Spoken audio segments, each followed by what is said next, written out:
नमस्कार दोस्तों, नमो भारत न्यूज़ में आपका स्वागत है। दोस्तों, आप माने या ना माने, लेकिन सच झुटलाया नहीं जा सकता, क्योंकि जो कद भारत का पिछले 60-70 सालों में नहीं रहा, वो अब देखने को मिल रहा है। और अब अंतर्राष्ट्रीय आर्थिक मंच पर भारत अपना गर्व से सीना ठोक रहा है और पूरी दुनिया भारत के इस कद को समझकर सलाम भी कर रही है।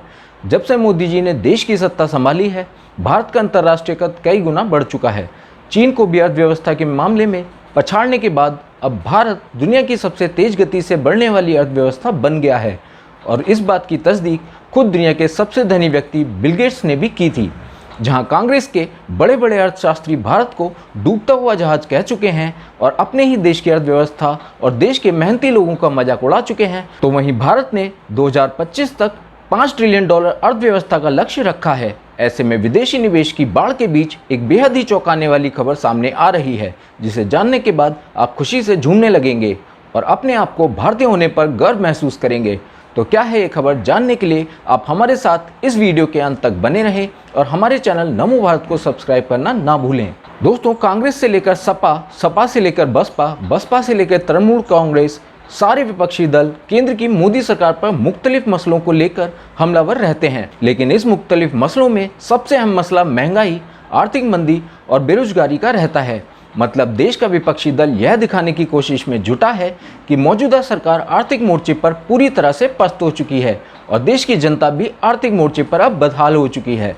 आगामी लोकसभा चुनाव व विभिन्न राज्यों में होने वाले निकटतम विधानसभा चुनाव को ध्यान में रखते हुए विपक्षी दलों द्वारा किए जा रहे हमले और भी तीक्ष्ण होते जा रहे हैं। लेकिन अर्थशास्त्रियों की टोली द्वारा तैयार की गई आर्थिक सर्वेक्षण सामने आई है, जिसे जानकर आपको तो बहुत खुशी होगी, क्योंकि आप इस देश के नागरिक हैं और मौजूदा सरकार को भी बेहद खुशी होगी। लेकिन अफसोस, देश के विपक्षी दलों का दिमागी संतुलन इस सर्वेक्षण को देखकर जरूर बिगड़ने वाला है। अब आप सोच रहे होंगे कि आखिर उस आर्थिक सर्वेक्षण में ऐसा क्या है, तो चलिए हम आपको सब कुछ विस्तार से बताते हैं। दरअसल इस आर्थिक सर्वेक्षण में जहां आर्थिक मोर्चे पर मोदी सरकार द्वारा किए जा रहे प्रशंसनीय कार्यों पर मोहर लगाई गई है, तो वहीं विपक्षी दलों द्वारा लगाए जा रहे आरोपों को भी निर्मूल साबित कर दिया है।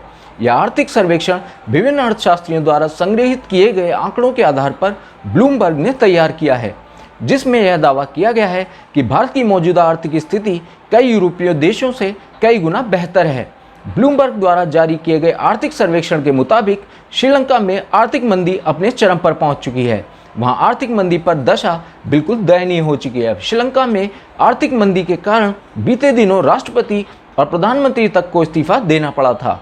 श्रीलंका की आर्थिक बदहाली से त्रस्त हो चुकी जनता सड़क पर आकर हुकूमत के खिलाफ मोर्चा तक खोल चुकी है। वहीं अगर दूसरे यूरोपीय देशों की बात करें तो वहां भी आर्थिक मोर्चे पर हालात बद से बदतर हो चुके हैं। आपको बता दें कि न्यूजीलैंड, ताइवान और फिलीपींस जैसे देशों में आर्थिक मंदी 33%, 20% और 8% तक पहुंच चुकी है।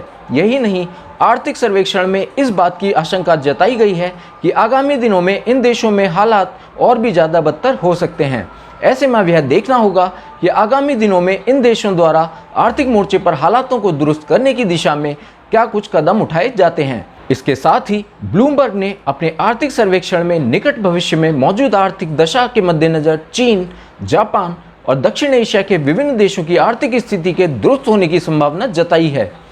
आर्थिक सर्वेक्षण में जर्मनी में ऊर्जा की कीमतों में भी इजाफा होने की संभावना व्यक्त की गई है। वहीं आंकड़ों के मुताबिक भारत में आर्थिक मंदी की संभावना बिल्कुल शून्य है और न ही मौजूदा वक्त में ऐसी कोई भी संभावना बनती हुई नजर आ रही है। बता दें कि इसकी पुष्टि किसी और ने नहीं बल्कि ब्लूमबर्ग ने अपनी रिपोर्ट में खुद की है, जिसमें भारत में आर्थिक मंदी के फैलने की संभावना 0% बताई गई है, जिससे साफ जाहिर होता है कि विपक्षी दलों द्वारा केंद्र की मोदी सरकार पर आर्थिक मोर्चे पर विफल होने के लगाए गए आरोप पूरी तरह से निराधार हैं। अब आप ये बताइए कि इन आंकड़ों को देखने के उपरांत विपक्षी दलों का दिमागी संतुलन बिगड़ा कि नहीं। खैर, आपका इन उपरोक्त आंकड़ों पर क्या कुछ कहना है, आप हमें कमेंट कर बताना बिल्कुल भी ना भूलिएगा। वीडियो को लाइक, सब्सक्राइब और शेयर करना ना भूलें।